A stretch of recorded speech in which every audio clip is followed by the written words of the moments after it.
Hola, buenos días. Antes de comenzar el tema de radiación, vamos a repasar un poquito lo que vimos la clase pasada respecto a las características de la Tierra, sus características geofísicas más importantes es que no es una esfera perfecta, sino que es achatada en los polos, tiene un diámetro de 12.000, casi 13.000 kilómetros, tiene una distancia media al Sol de 150 millones de kilómetros, que tiene dos movimientos de rotación sobre su eje y de traslación alrededor del Sol. Y lo más importante, o una de las cuestiones más importantes junto con los movimientos de la Tierra, es la inclinación del eje, que nos define, como decíamos en la anterior clase, las estaciones del año. Esto lo hemos visto, e insisto en este tema, porque a veces no es tan sencillito de entender. Observen que, a ver si puedo.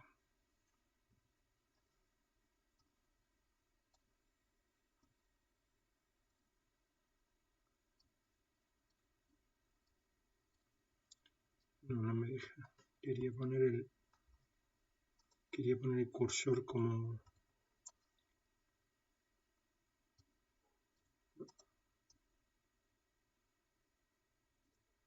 No me lo permite. Quería poner el cursor como puntero, pero no me está dejando cambiarlo. Bien. Esto, digo, es fundamental. Siempre acordémonos que el eje está inclinado de la misma manera en el verano que en el invierno. Que la Tierra, el eje de la Tierra no hace esto, sino que hace esto. ¿Sí?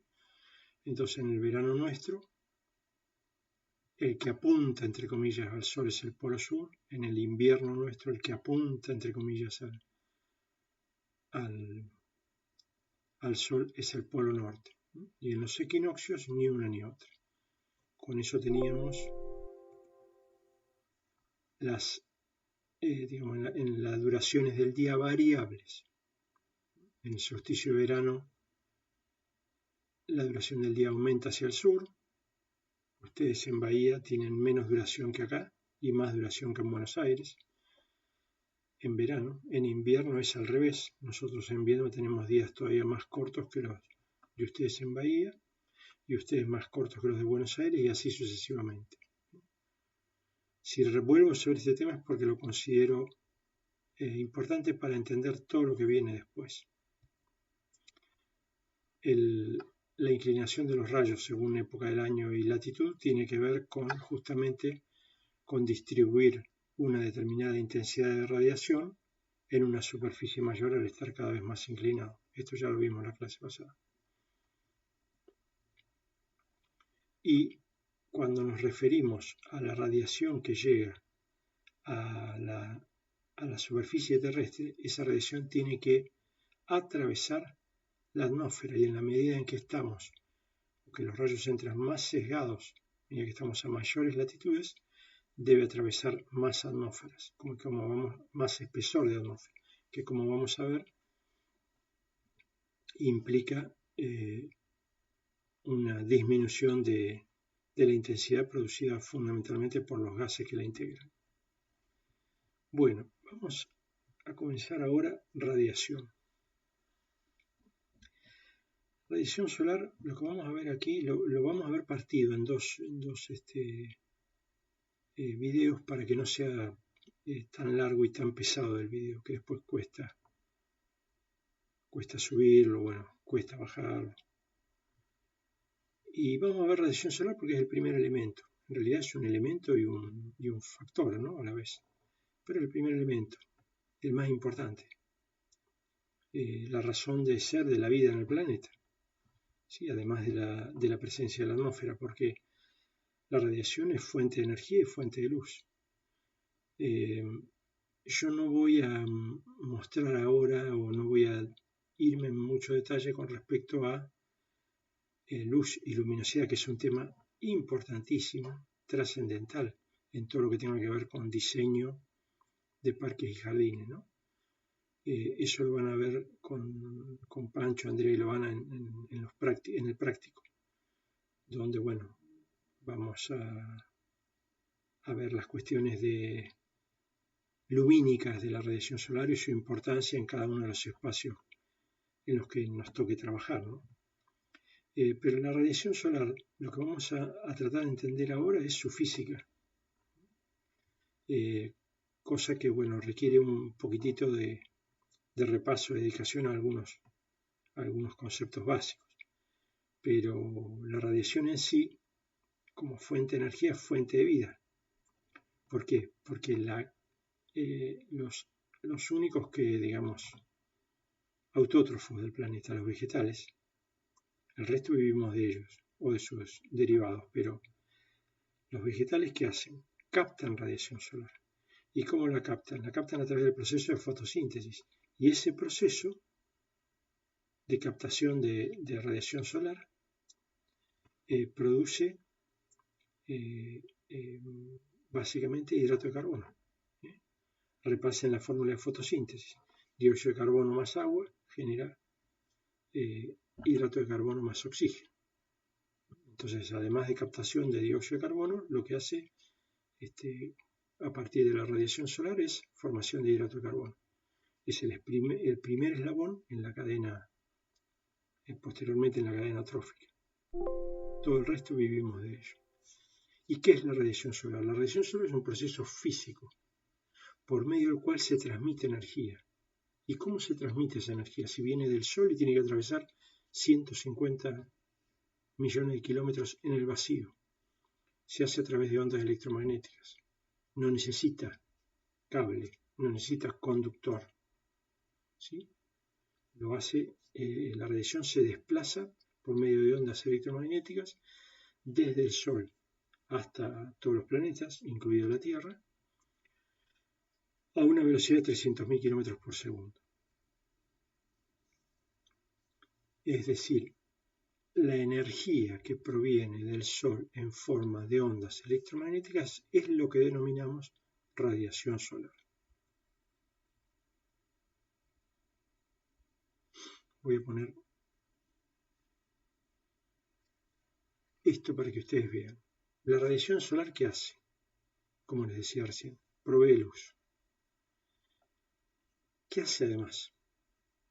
Cualquiera de nosotros que se exponga al Sol, inmediatamente la superficie del cuerpo aumenta la temperatura.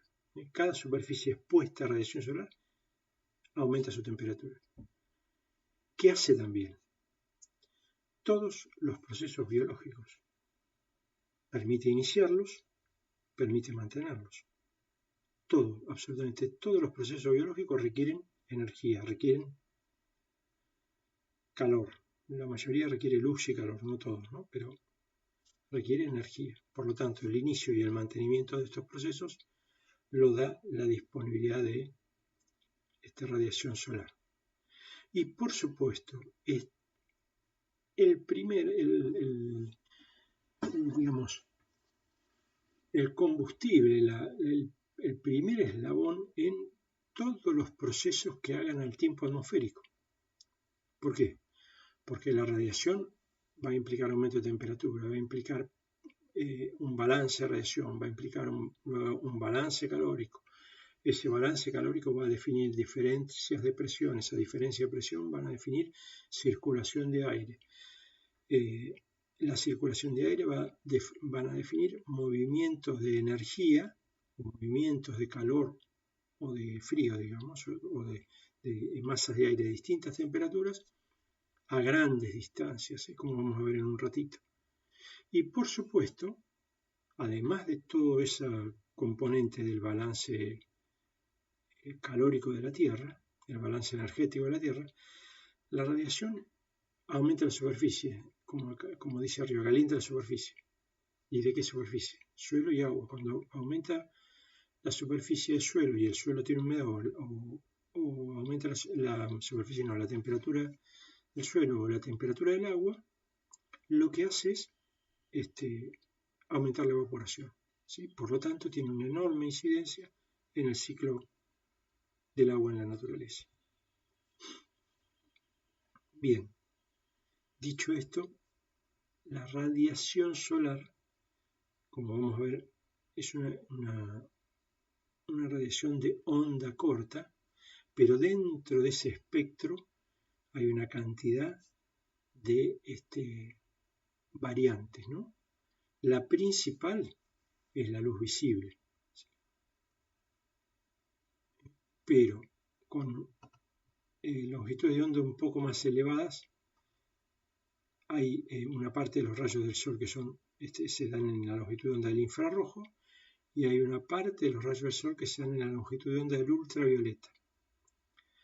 De esa parte de los rayos, los más cortos en longitudes de onda de los ultravioletas son retenidos por la capa de ozono. De ahí la importancia enorme de la capa de ozono, ¿sí? En cuanto a la protección de este tipo de rayos, que son básicamente biocidas, ¿no? Son rayos que en nuestro caso a los seres humanos lo que nos producen normalmente son lesiones en la piel, que son acumulativas, digo, para los que o las que les guste el sol. El cuidado entre las 12 y las 4 de la tarde tiene que ver con esto, ¿sí? El daño que produce el ultravioleta en la piel se acumula en la dermis sobre todo.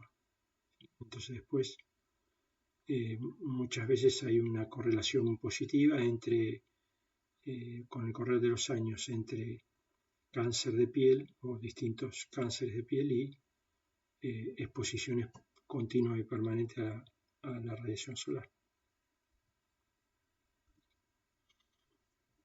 Entonces, revisando el gráfico que acabamos de ver, la radiación solar tiene una composición en términos de, bueno, esta es un poquito arbitraria, pero es en términos de, digo arbitraria porque no 0,36, 0,37 o 0,76 o 0,77, pero bueno, en términos generales, ustedes van a encontrar en la bibliografía, puede decir 0,4, 0,4, 0,8, 0,8, 1,5. Bueno, puede haber variantes, pero en términos generales lo importante es saber que las más cortas, las longitudes de ondas más cortas, esto indica micrones, en el orden de 0,36 o menos, ¿sí?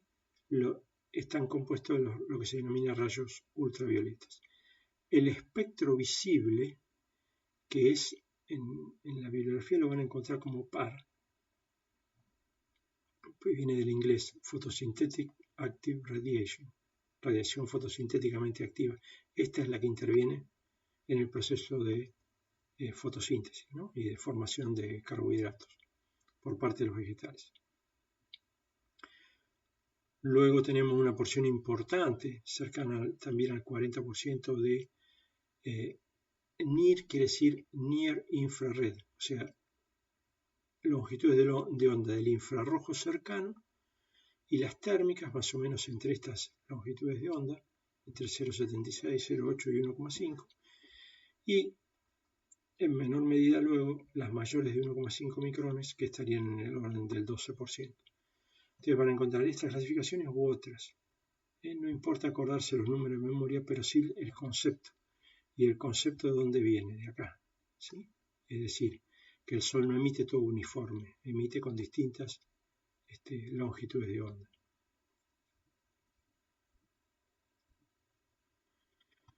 Bien, física, un poquito de repaso de física. Todo cuerpo con temperatura superior a 273 grados bajo cero emite radiación. Ese 273 grados centígrados es el equivalente al cero en la escala de Kelvin, al cero absoluto, ¿sí? Cualquier cuerpo que esté por arriba del cero absoluto, o sea que tenga 272 bajo cero, 271, 20 bajo cero, 0, 20 sobre 0, 40 sobre 0, emite radiación. Por lo tanto, en la naturaleza, en la Tierra, no hay lugares que tengan naturalmente estas temperaturas tan extremas. Por lo tanto, en toda la Tierra emite radiación, en mayor o menor medida, obviamente, ¿no? Esa emisión de radiación es proporcional a la temperatura del cuerpo a la cuarta potencia. ¿sí? Esta es la ley de Stefan Boltzmann. Entonces, la emisión de radiación es proporcional, que a mayor temperatura, mayor emisión, ¿sí? Es la temperatura absoluta del cuerpo y esta es la constante de Stefan. ¿Se piden fórmulas de memoria? No.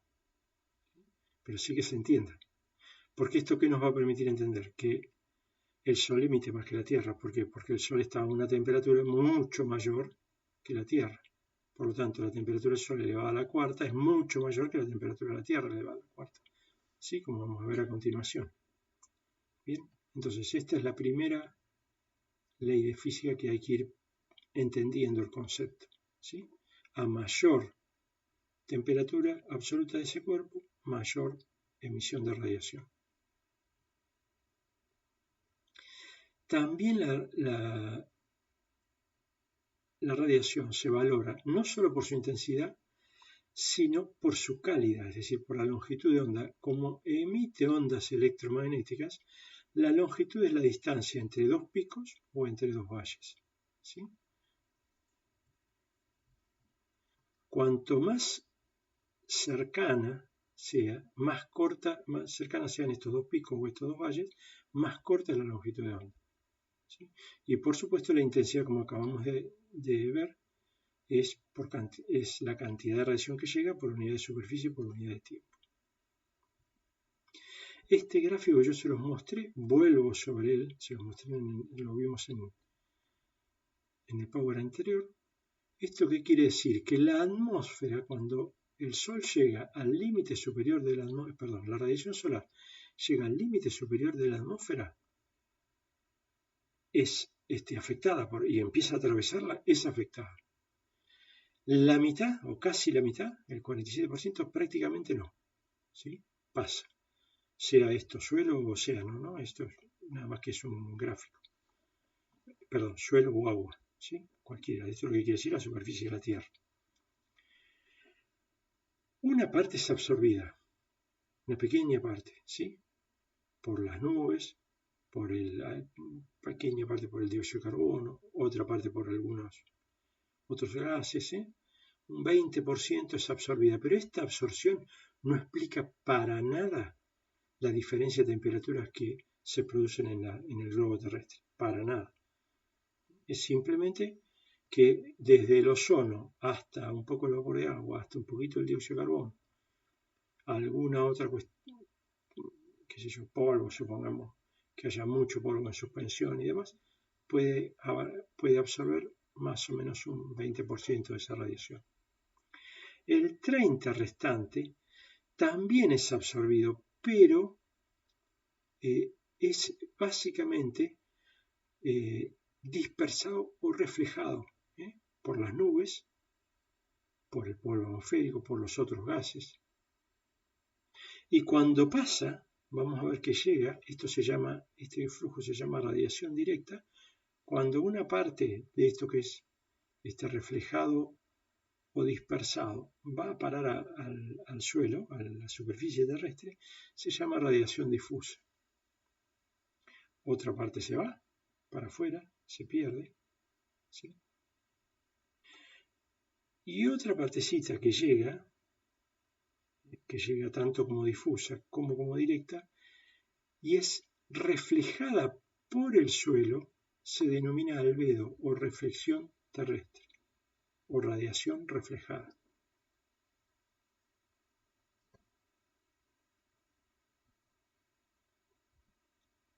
Entonces, la atmósfera tiene efectos sobre la radiación solar. Una parte pasa, la atraviesa sin modificación, así se transmite. Una parte es absorbida. Esa absorción aumenta la temperatura, es energía térmica y aumenta la temperatura. Una parte es reflejada, ¿sí? Ya sea por la nube o por la superficie del suelo, rebota. ¿Sí? Rebota con el mismo ángulo, como si fuera un espejo. Y otra parte es dispersada por las nubes, por los gases, por el polvo atmosférico. ¿Sí? Es de vuelta hacia el espacio exterior, hacia el límite superior de la atmósfera, desviada en todas direcciones y una de esas direcciones puede ser que llegue a la Tierra. Bueno, acá tienen el otro cuadrito un poquito, el cuadrito anterior un poco más cerrado, más con una categoría menos, donde acá juntamos todo, infrarrojo cercano, térmico, ¿sí? Entonces, ¿qué hace la atmósfera? Tiene una absorción selectiva. Los luminosos pasan, esto que veíamos acá, pasa. Ahí está. Esto que veíamos acá pasa. Los luminosos pasan. Los ultravioletas, una parte importante queda absorbida por el ozono. Y los que son de mayor longitud, los infrarrojos cercanos, infrarrojos térmicos, en una porción determinada son absorbidos por fundamentalmente las nubes y algunos gases de efecto invernadero.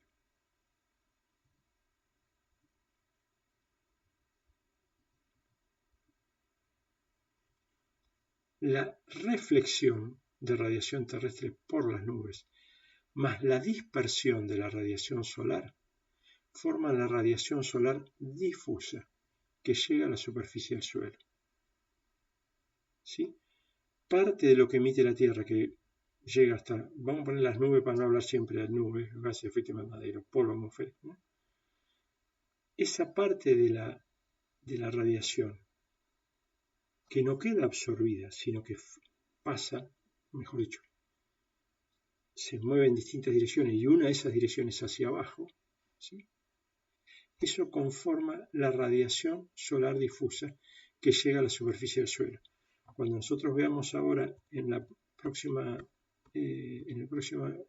grabación a qué nos estamos refiriendo, aquí esto es radiación directa y esto es radiación difusa.